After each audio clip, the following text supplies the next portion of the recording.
The silence in the operations center was deafening.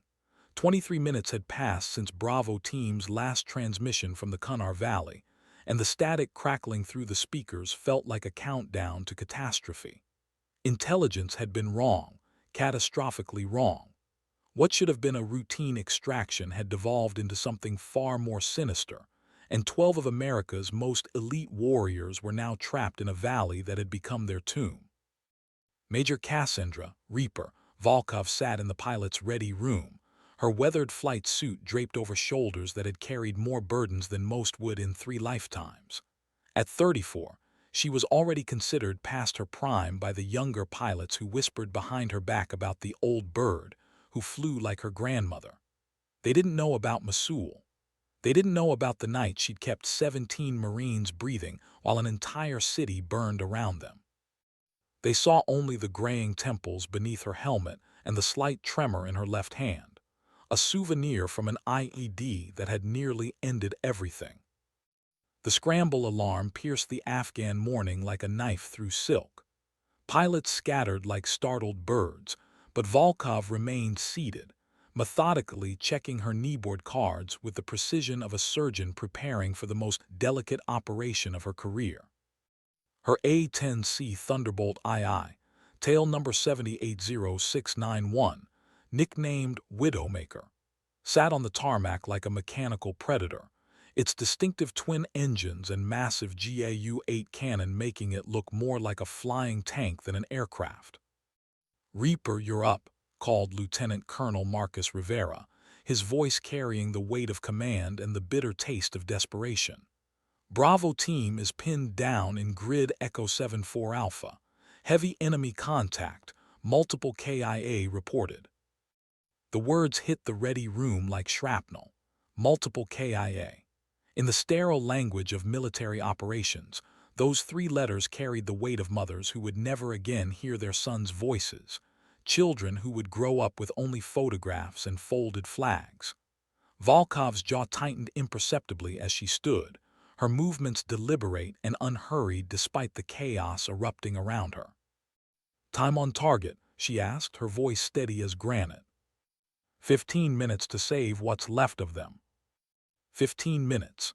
In the unforgiving mathematics of combat, it might as well have been 15 seconds.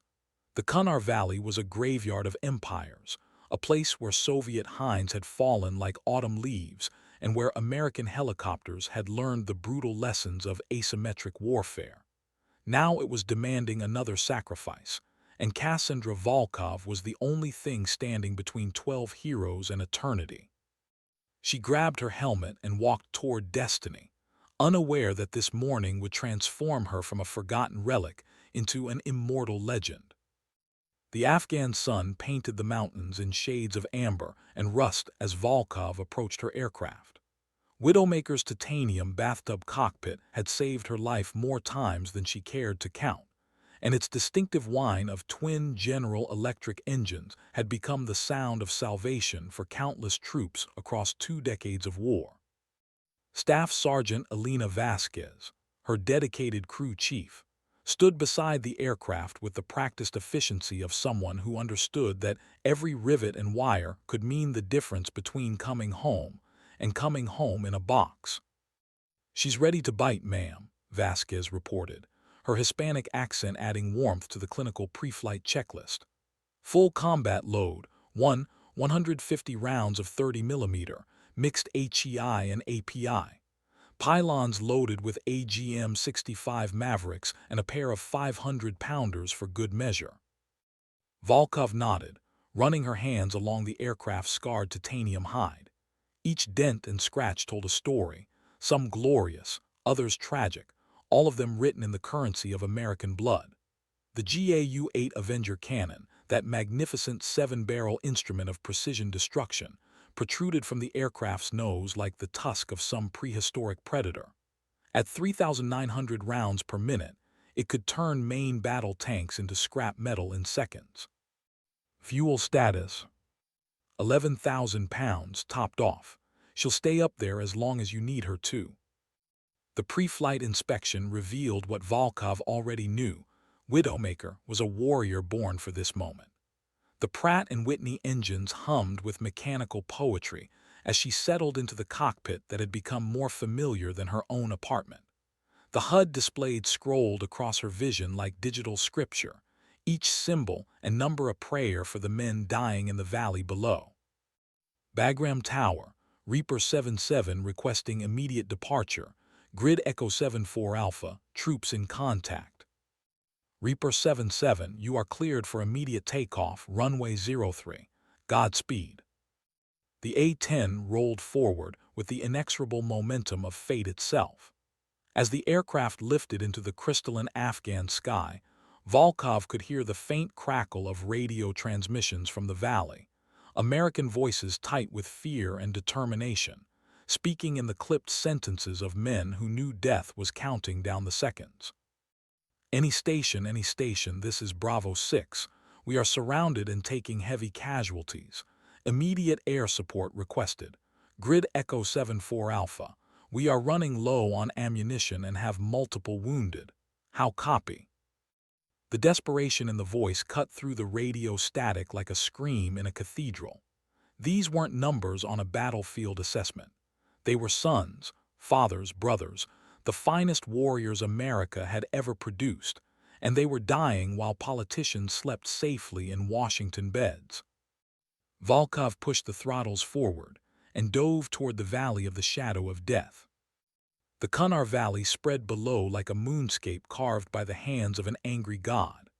Jagged ridges rose from the desert floor like the vertebrae of some massive fossilized beast, and between them, hidden in shadows that had swallowed armies, 12 Navy SEALs were making their last stand against overwhelming odds. From 8,000 feet, the terrain looked deceptively peaceful, but Volkov's trained eye could read the subtle signs of combat.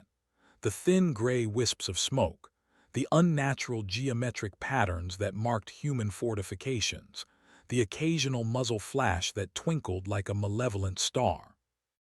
Bravo 6, this is Reaper 77, A-10 on station. I have you in sight.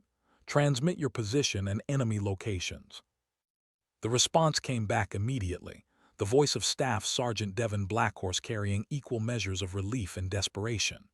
Reaper, thank Christ you're here. We are Grid Echo 74 Alpha 3264, approximately 30 meters north of the dried riverbed. Enemy positions are dug in along the ridgeline to our east and south, distance 200 to 400 meters. We have 3 KIA, 4 wounded. We are running critically low on ammunition. Volkov's HUD painted the tactical picture with ruthless clarity. The SEALs were trapped in a natural depression, overlooked on 3 sides by enemy positions that commanded perfect fields of fire. It was a textbook killing ground, the kind of terrain that military historians would write about for decades, if anyone survived to tell the story. Copy Bravo 6, can you mark your position with smoke? Negative Reaper, we're trying to stay invisible down here. Invisible. The word carried layers of meaning that only combat veterans could truly understand. In the sterile language of rules of engagement, positive identification was everything. A single mistake, a momentary confusion about who was who, and American ordnance could transform heroes into casualties. But invisibility was also survival, and Volkov understood that asking the SEALs to reveal themselves was asking them to die a little faster. She banked the A-10 into a gentle turn, her eyes scanning the ridgelines through the aircraft's sophisticated targeting systems. Years of experience had taught her to read terrain like a book written in blood and cordite. The enemy positions revealed themselves through subtle inconsistencies, shadows that fell wrong, vegetation that looked too uniform, the geometric patterns that human beings couldn't help but create when they tried to hide from death.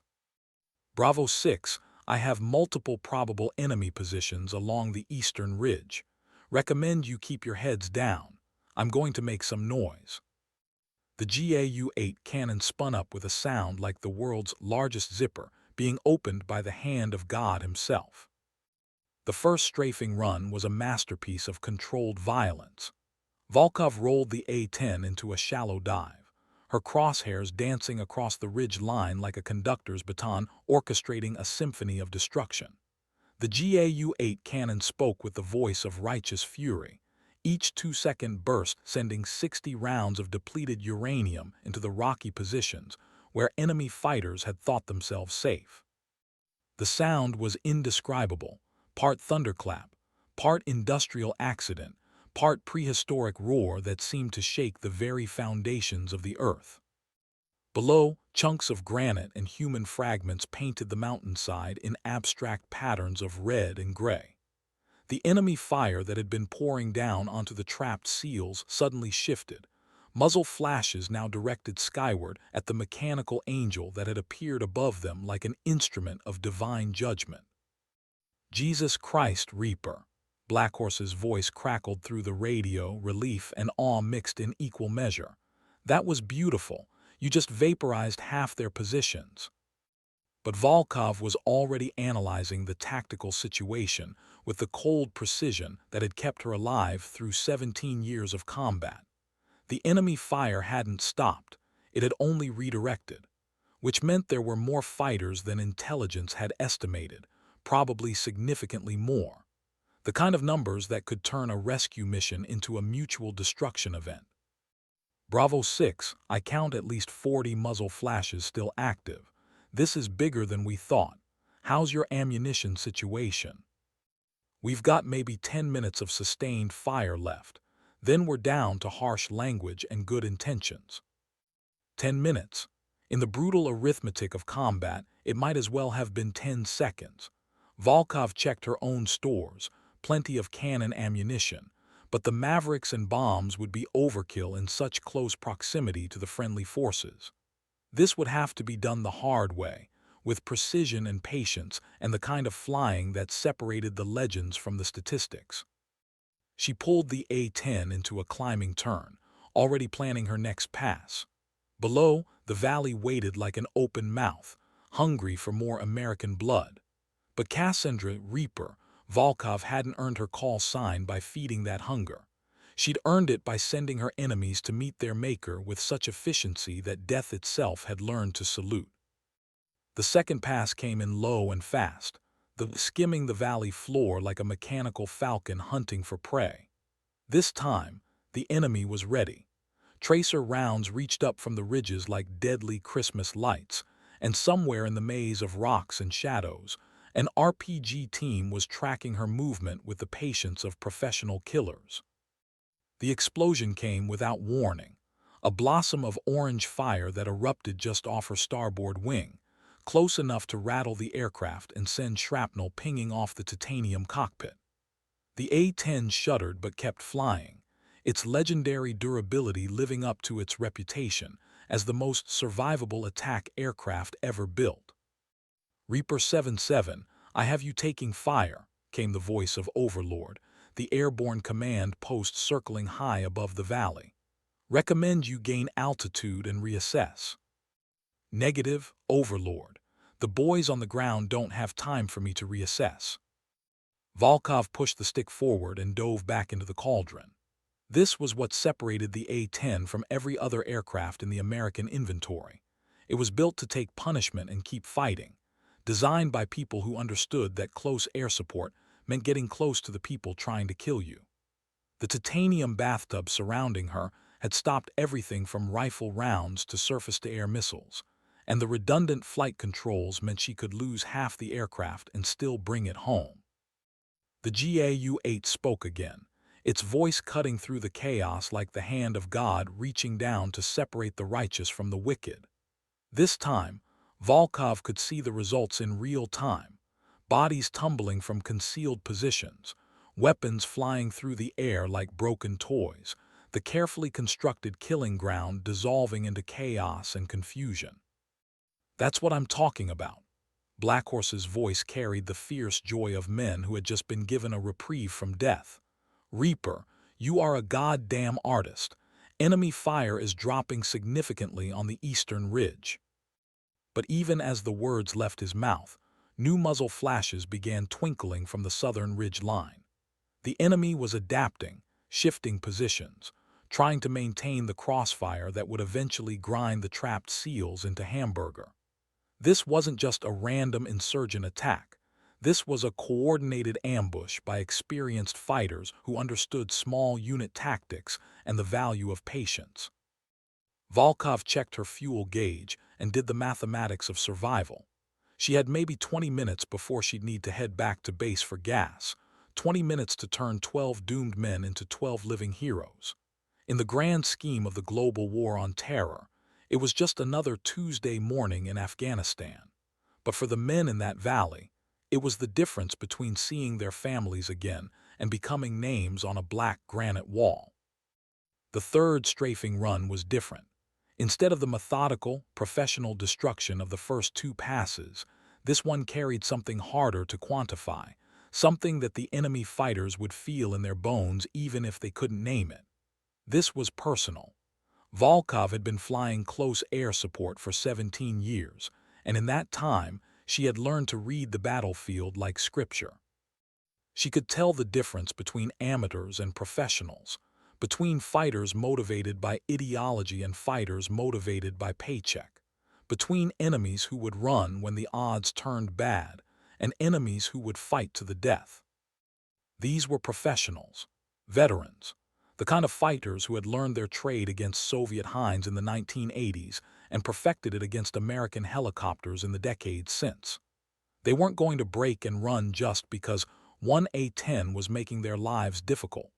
They were going to adapt, improvise, and try to turn this rescue mission into a mutual destruction event that would be studied in military academies for the next 50 years. The RPG came out of the southern ridge like a comet trailing smoke and malice. Volkov saw it just early enough to throw the A-10 into a violent banking turn that pressed her into her ejection seat with enough force to make her vision gray around the edges. The rocket-propelled grenade missed her port engine by less than 10 feet, close enough for her to smell the cordite and feel the heat wash through the cockpit like breath from hell itself.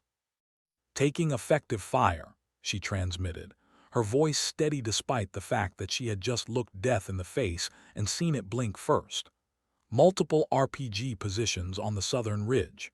I'm going to need to suppress those before I can effectively engage the primary targets." "Reaper, this is Overlord. We have additional assets en route to your position. Recommend you maintain standoff distance until."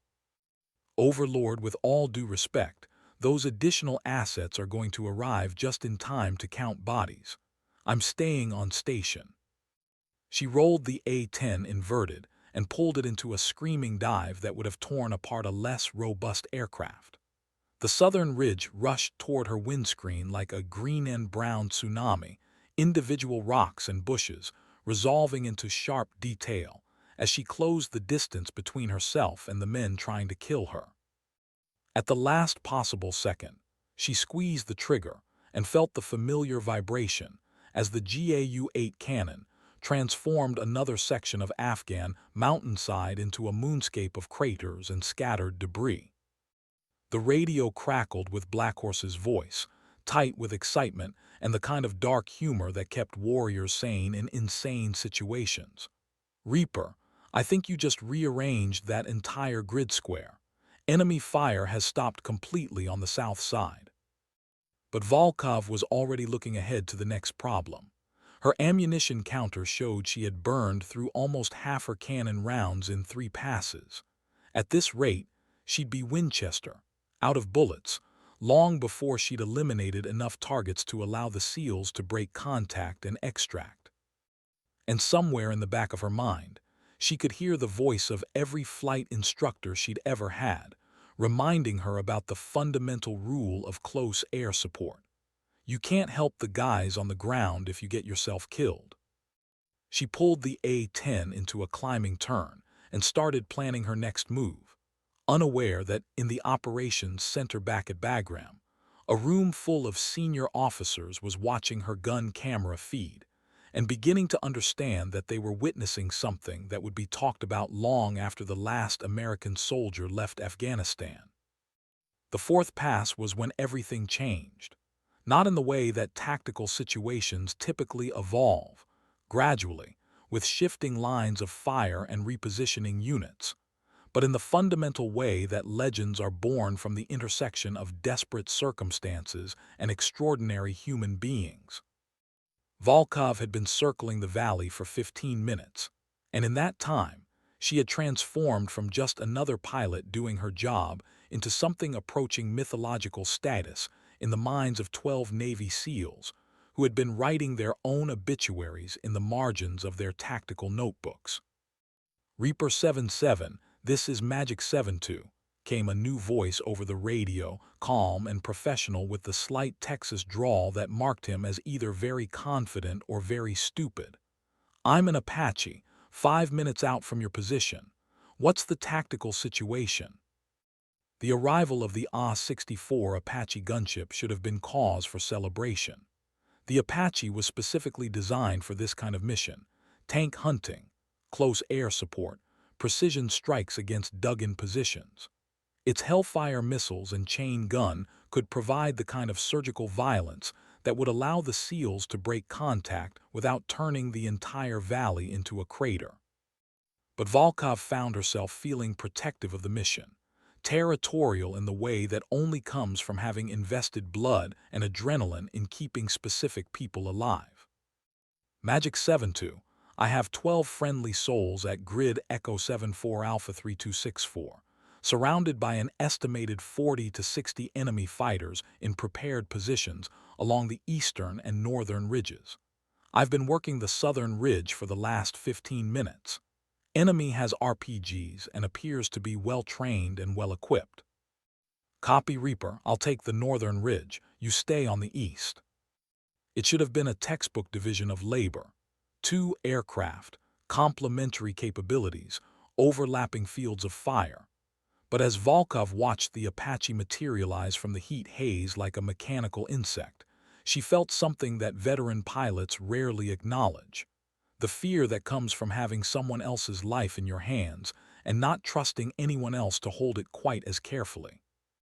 The Apache's first Hellfire missile was a thing of beauty, a streak of fire and smoke that terminated in an explosion that could be felt more than heard, the kind of controlled violence that turned human beings into component atoms in the space between one heartbeat and the next. The enemy fire from the northern ridge stopped as if someone had thrown a switch, and for a moment, the valley was quiet except for the twin sounds of rotorcraft and the distant echo of falling rocks. Outstanding! Blackhorse's voice carried the relief of a man who had just been given his life back. Magic, that was right on target. Northern positions are neutralized. But even as he spoke, new muzzle flashes began twinkling from positions that had been silent moments before. The enemy was adapting faster than anyone had expected, shifting from ridge to ridge, using the natural terrain to maintain pressure on the trapped SEALs while staying mobile enough to avoid the growing concentration of American firepower overhead. Volkov keyed her microphone with a growing sense that this mission was about to get significantly more complicated. All stations, be advised, I'm seeing movement in the eastern Wadi system. It looks like we have additional enemy forces moving to reinforce. The Wadi, a dried riverbed that cut through the valley like a scar, had been empty when she'd first arrived on station. Now her targeting pod was picking up the heat signatures of vehicles and personnel moving through the natural cover, using the terrain to approach the SEAL's position from an unexpected direction. This wasn't just an ambush anymore. It was a coordinated battle involving significantly more enemy forces than anyone had anticipated. The mathematics of the situation were brutal and simple: 12 Americans with limited ammunition, surrounded by an unknown number of enemy fighters who seemed to have an unlimited supply of reinforcements. Even with 2 attack aircraft overhead, the tactical balance was shifting toward the kind of heroic last stand that looked good in movies, but felt very different when you were the one writing letters to the families of the heroes.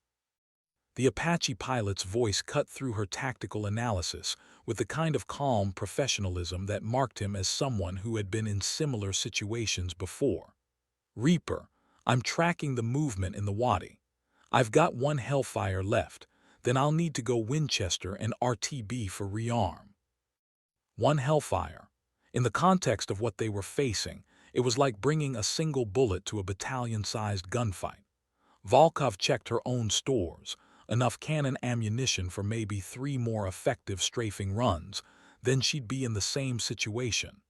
2 aircraft, nearly out of ordnance, facing an enemy that seemed to be growing stronger by the minute. She pushed the A-10 into another dive, this time targeting the vehicle convoy moving through the Wadi system. The GAU-8 cannon spoke with its familiar voice of mechanical thunder, and she watched through her targeting pod as trucks and personnel carriers dissolved into scrap metal and human fragments. But for every vehicle she destroyed, 2 more seemed to appear from the maze of gullies and ravines that cut through the valley floor. This was no longer a rescue mission. It had become something much more significant, a test of whether American air power and American will could overcome the kind of tactical situation that had been breaking armies in Afghanistan for over 2,000 years. Below in the valley, Staff Sergeant Devin Blackhorse was coming to the same conclusion. The temporary respite provided by the air support had allowed him to assess their tactical situation with the kind of brutal honesty that keeps soldiers alive in impossible situations. 3 of his teammates were dead, killed in the initial ambush when their helicopter had been shot down by what intelligence had assured them was a light enemy presence. 4 more were wounded, including his team leader, who was currently unconscious and bleeding from a head wound that looked like it might be fatal if they didn't get him to a surgical unit soon. The remaining 5 effective fighters had been holding their perimeter for almost an hour now, burning through ammunition at a rate that would have made their supply sergeants weep. They had started the mission with enough rounds to fight a platoon-sized engagement. They were now facing what appeared to be a company-sized enemy force that kept growing larger every time he looked up from his rifle scope. "Reaper, this is Bravo 6, he transmitted, his voice carrying the weight of command decisions that no 26-year-old should have to make. "We're going to attempt to break contact and move to alternate extraction site Bravo. Can you provide cover for our movement?" Volkov's response came back immediately, her voice steady and reassuring in the way that only comes from years of keeping other people alive in impossible situations. "Bravo 6, I copy your intention to move to LZ Bravo. Be advised, I'm tracking significant enemy movement between your position and the alternate LZ. Recommend you hold position while I work the routes." Hold position. In the tactical shorthand of military operations, it was a polite way of saying stay where you are and try not to die while I figure out how to save you. Blackhorse understood the subtext, just as he understood that the woman flying overhead was probably their only chance of seeing home again. The Apache was already departing, its pilot speaking in the clipped tones of someone who had pushed his aircraft, and his luck as far as they could safely go. Magic 7 to departing station, fuel critical, good hunting Reaper. And then there was one A-10, 1 pilot and 12 Americans who were running out of options at approximately the same rate they were running out of ammunition. In the sterile language of after-action reports, it would probably be described as a complex tactical situation requiring innovative solutions. In the language of the men living through it, it was rapidly becoming a clusterfuck of legendary proportions. Volkov understood the tactical situation better than anyone. She had been flying close air support long enough to recognize the signs of a mission that was about to go from dangerous to suicidal to historically significant. The enemy was adapting faster than expected, reinforcing faster than she could attrite them, and using terrain that gave them every possible advantage. In another 10 minutes, she would be low enough on fuel that she'd have to choose between staying on station and having enough gas to make it back to base. But in 17 years of combat flying, she had learned that some decisions couldn't be made with calculators and fuel flow charts. Some decisions had to be made with the part of the human spirit that valued honor above survival and duty above comfort. The SEALs below weren't just names on a manifest. They were the finest warriors America had ever produced, and they were dying because Someone in an air-conditioned office had made mistakes that would never appear on their performance evaluations. She keyed her microphone and made the transmission that would define the rest of her military career. Bagram Base, this is Reaper 77. I am declaring a tactical emergency and extending my mission time beyond safe fuel margins. I will remain on station until all friendly personnel are extracted or I am no longer combat effective. The silence that followed her transmission seemed to stretch across continents and time zones. In the operations center at Bagram Air Base, a room full of senior officers was processing the implications of what she had just said. She was declaring her intention to fly her aircraft until it either ran out of fuel or was shot down, and she was doing it to save 12 men she had never met and might never meet. Colonel Rivera's voice came back across the radio with the careful tone of someone who understood that he was about to become part of a story that would be retold for generations. Reaper 77, confirm you are declaring emergency fuel status to remain on station. Affirmative, Bagram. These boys have been holding the line for over an hour. I'm not leaving them to die because some staff officer miscalculated fuel margins. It was the kind of statement that could end a military career or begin a legend.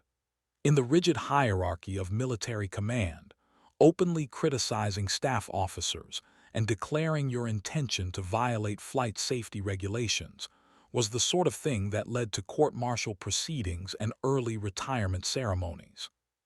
But sometimes, in the intersection of extraordinary circumstances and extraordinary people, the normal rules of military decorum become less important than the ancient codes of warrior honor. The tactical situation was deteriorating faster than anyone had anticipated.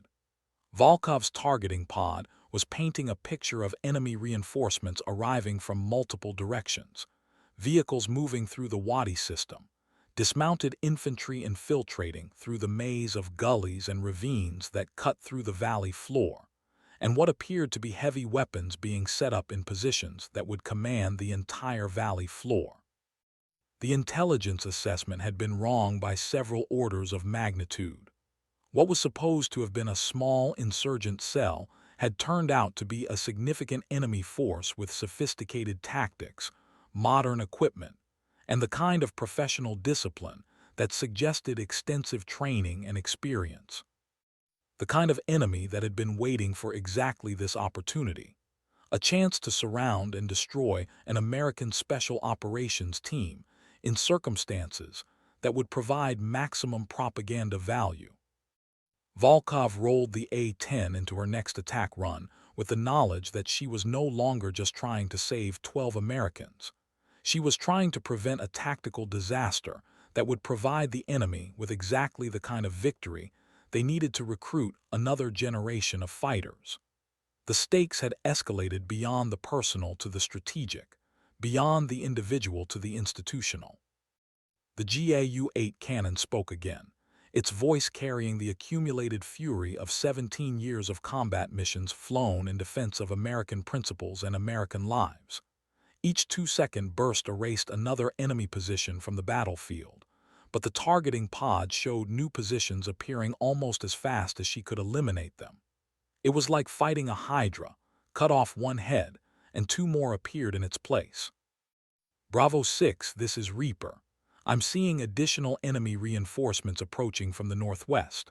Large formation, possibly mechanized. Time to your alternate LZ is now critical. Black Horse's response carried the grim humor that was endemic among special operations forces facing impossible odds. Roger, Reaper. We're moving in 30 seconds, whether this is a good idea or not. Keep the bad guys off our backs. 30 seconds. In the fluid dynamics of combat, 30 seconds was simultaneously an eternity and an instant, long enough for everything to go wrong, short enough that there wasn't time to think about all the ways it could go wrong. Volkov positioned the A-10 between the SEAL's route of movement and the approaching enemy reinforcements, her finger resting lightly on the cannon trigger like a violinist preparing to perform the most important concerto of her career. Below, 12 Americans began moving through terrain that had been designed by millions of years of geological evolution to kill anyone stupid enough to traverse it under fire. The movement to contact was a masterpiece of small unit tactics executed under the worst possible circumstances. Black Horse had divided his remaining effective personnel into two fire teams, one to provide covering fire, one to move, and they were bounding from cover to cover with the fluid precision that marked them as professionals who had trained together for years and trusted each other with their lives. But professional competence could only overcome so much. The enemy had positioned themselves to provide interlocking fields of fire that covered every possible route between the SEAL's position and the alternate extraction site, and they were using those fields of fire with the kind of disciplined effectiveness that suggested extensive training and combat experience. Volkov watched the tactical situation develop through her targeting pod, with the analytical mind of someone who had spent decades studying the intersection of terrain, tactics, and human nature. The enemy was good, probably better than anyone had given them credit for, and they were executing a textbook example of how to destroy a numerically inferior force through superior positioning and fire discipline.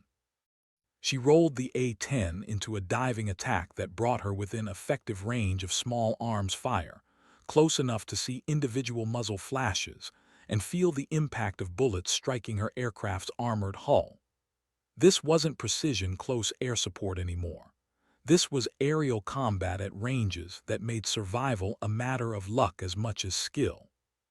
The GAU-8 cannon carved a path of destruction across the ridge line that the enemy was using to interdict the SEAL's movement, each burst creating zones of devastation that looked like the surface of the moon after a particularly violent meteor shower.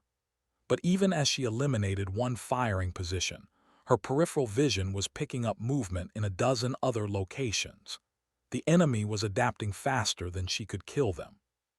"Contact front." Black Horse's voice cut through the radio chatter with the sharp urgency of combat. "We've got multiple dismounts moving to intercept our route. Reaper, can you shift fire to grid Echo 74 Bravo 1234? Volkov's hands moved across her controls with the unconscious precision of someone who had performed the same actions thousands of times in training and hundreds of times in combat. The targeting pod slewed to the new coordinates, and she could see what Black Horse was talking about. At least 20 enemy fighters moving through a network of interconnected gullies, using the natural terrain to approach the SEAL's projected route of movement. "I have eyes on your contact," she transmitted, already rolling into the attack attitude that would bring her cannon to bear. "Keep your heads down." The strafing run was different from the others, more personal, more urgent, executed with the knowledge that American lives were being measured in seconds and meters rather than minutes and kilometers. The GAU-8 spoke with the voice of mechanical precision, each round guided by targeting systems that could put depleted uranium into a space the size of a phone booth from distances that would make conventional weapons useless. When the smoke cleared, the gully system looked like the surface of an alien planet, cratered and scarred and empty of anything that might have once been human. But even as she pulled out of the dive, Volkov could see new movement. More enemy fighters, more vehicles, more evidence that this was becoming the kind of tactical situation that military historians would write dissertations about for the next 50 years. The fuel gauge was becoming a problem. Not an immediate crisis. She still had enough gas to stay on station for another 10 minutes, but a growing concern that was beginning to influence her tactical decision-making. In another few minutes, she would need to choose between staying with the SEALs and having enough fuel to make it back to base. And if she stayed too long, the choice would be made for her by simple physics and the limitations of internal combustion engines. She keyed her microphone with the knowledge that the next few minutes would define not just the outcome of this mission, but the trajectory of her entire military career. "Bravo 6, what's your status? Time to LZ Bravo." "Still moving, Reaper. We've got 200 meters to go, but it looks like we're moving into a hornet's nest. I'm seeing prepared positions all along our route. 200 meters. In the grand scheme of military operations, it was nothing. The distance a healthy soldier could cover in a minute and a half at a dead run. But with wounded teammates under fire, across terrain that seemed designed specifically to channel them into killing zones, 200 meters might as well have been 200 miles. Volkov checked her ammunition counter and made the calculation that would determine whether 12 Americans lived or died in an Afghan valley that most people couldn't find on a map. She had maybe enough cannon rounds for 2 more effective strafing runs, possibly 3 if she was very careful about ammunition management. After that, she would be reduced to making dry passes, flying threatening patterns overhead in the hope that the psychological effect of her presence would be enough to suppress enemy fire. It wouldn't be enough. She knew it, Blackhorse knew it, and somewhere in the maze of gullies and ridges that surrounded them, the enemy knew it too. This was rapidly becoming a race between American determination and simple mathematics, and mathematics had never been known for its patriotism or its respect for heroic sacrifice.